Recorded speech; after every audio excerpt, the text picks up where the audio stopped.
Hey, what's up you guys, this is SGB618 here, and yeah, here's a bit of a secret I've been keeping from you guys. I pretty much have a streaming setup that I'm super happy with. My last streaming setup was decent, but I had to keep on setting things up, and before I only had one monitor as well. Now I have doubled it up, as you can see, and I've bought some new toys along with that. So in this video I just wanted to show you guys my updated, I guess not only streaming tour but also studio tour, as I guess I'll be doing other stuff other than just streaming on here, but I still want to call it streaming because obviously this is what I use to live stream, and I've bought a lot of equipment for live streaming specifically. I'm very much excited to be showing you guys this. I'm gonna have a little deep dive into each thing, and yeah, let's get started. So right here I've got my chair, Amazon Basics. This one's pretty cool. It's got like a nice supporting material for your back, which is really good if you're someone like me, spends a lot of time on their desk or just on the computer in general. You can move it around, it's on wheels, and you can obviously move the armrests up and down, which is pretty nice if I do say so myself. And yeah, there's not really much else to say on a chair. It's pretty decent. Would highly recommend you get an office chair over a gaming chair though. Far more comfortable, even though they might not look as cool. It's pretty casual looking, it's pretty simple, and yeah. Also, quick shout out to my Elgato green screen, which I am currently using, as you can see. Super convenient, and it makes me sit in front of space on my live streams. Like, I'm literally able to just have anything I want behind me pretty much because of this thing. So yeah, this is really cool as well. Okay, so now we're onto the desk itself. Please do mind the cable management. I will sort that out at some point. So starting things off, we have monitor number 1, which is running my Nintendo Switch, my Mario Odyssey Nintendo Switch, which I have owned since 2017. I'm still going strong, even though this Joy-Con does have drift, which, let me know in the comments if that's you as well. That is not fun, and I need to change that. I will not be upgrading to the OLED, made a video on that. But yeah, this one just has the Switch plugged in. The reason why I'm not pairing this with my computer is because I don't game on my PC. I only use it for live streaming, content creation, watching videos, etc. So I just had an entire monitor dedicated to the consoles that I stream. So yeah, in this case, Nintendo Switch. Maybe when I get my own PS5 I'll stream some of that as well, who knows. But yeah, that screen is really cool.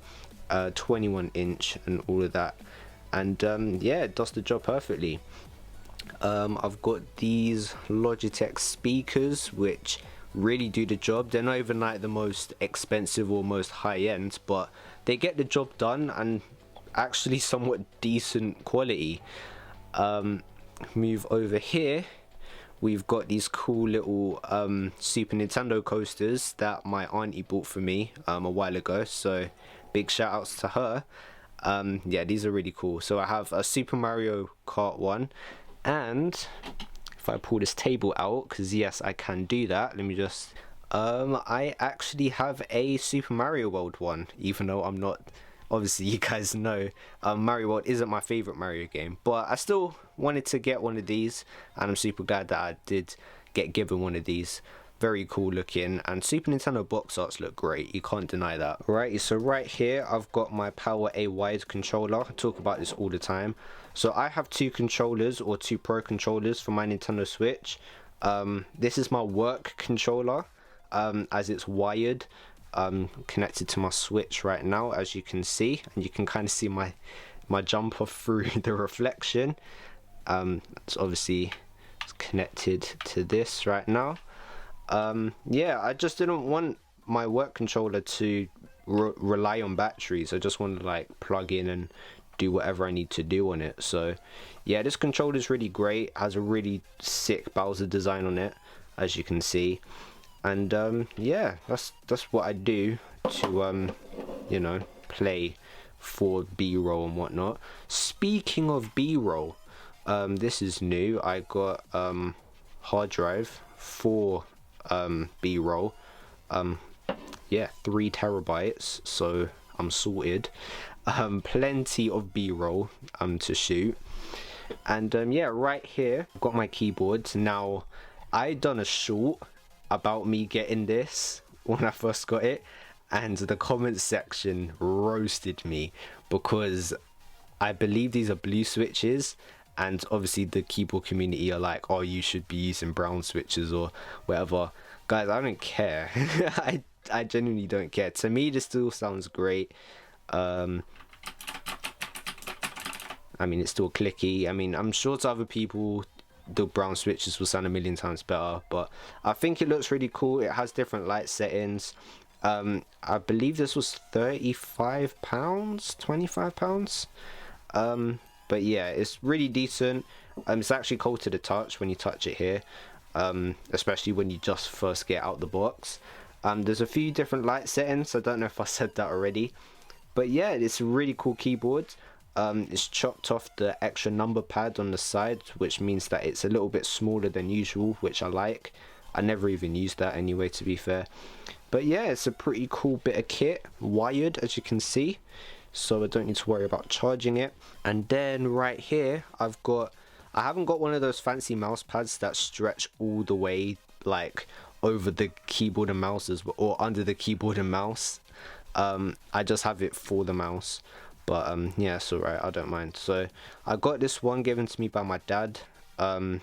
It's really good with supporting my wrist, because obviously I'm at a computer all the time. It's nice to just have that spot for my wrist to stay, and it helps me when I'm spending hours and hours on a computer. So I like that. And in terms of the mouse itself, this is the Jellycomb mouse, which also has light settings.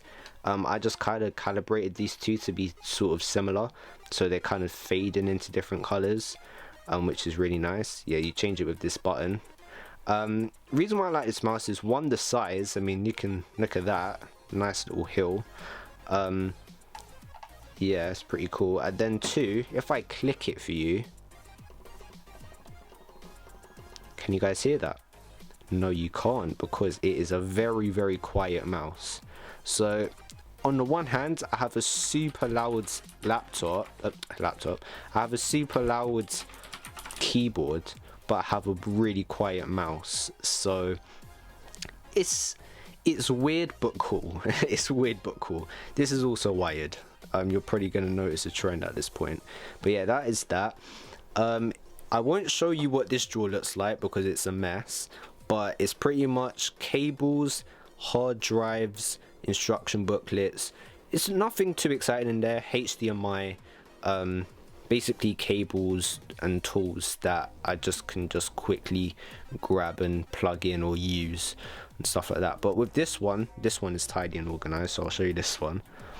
So this one has some fun little accessories in here. So right here I have got my Switch games. I'll show you all of the hard copy games that I have.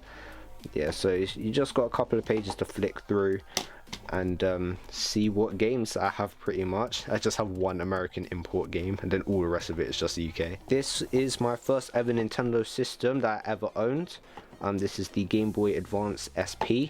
So before the DS, before the 3DS, before Nintendo Switch, I had this, and I had a ton of childhood memories with this thing.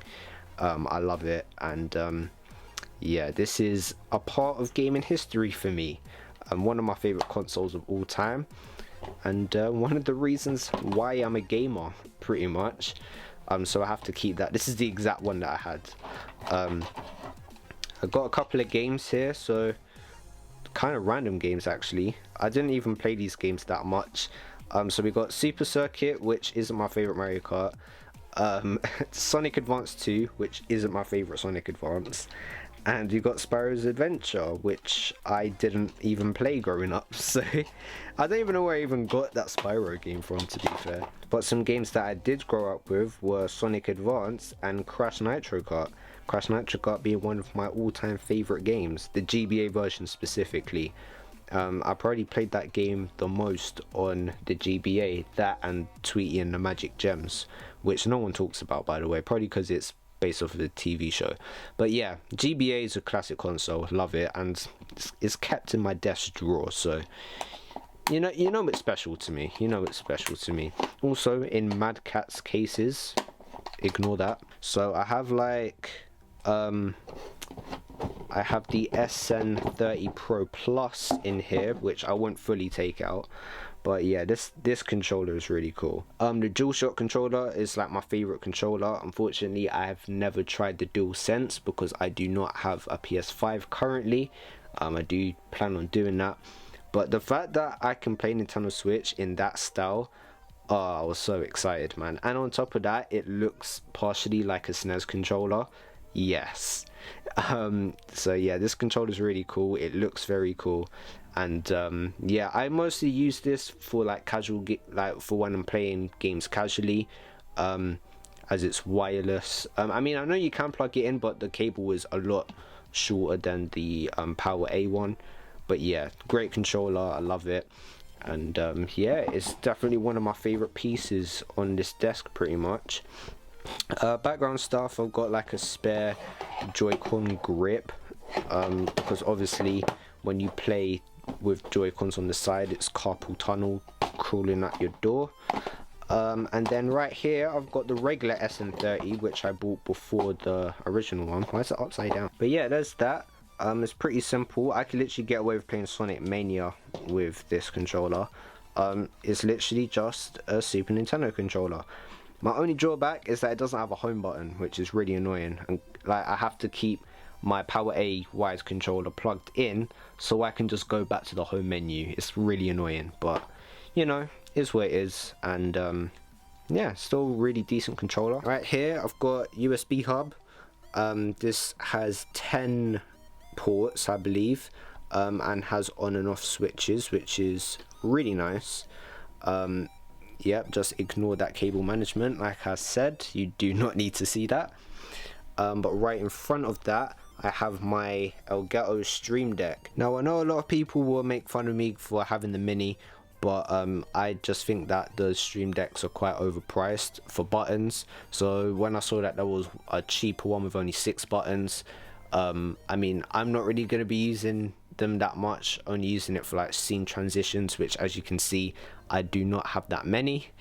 And yeah, I mean, it's nice to have, but I mean, I just wasn't going to spend what, £200+ on buttons, which is more expensive than my Elgato capture card, which is underneath this desk, by the way, which I will not show off.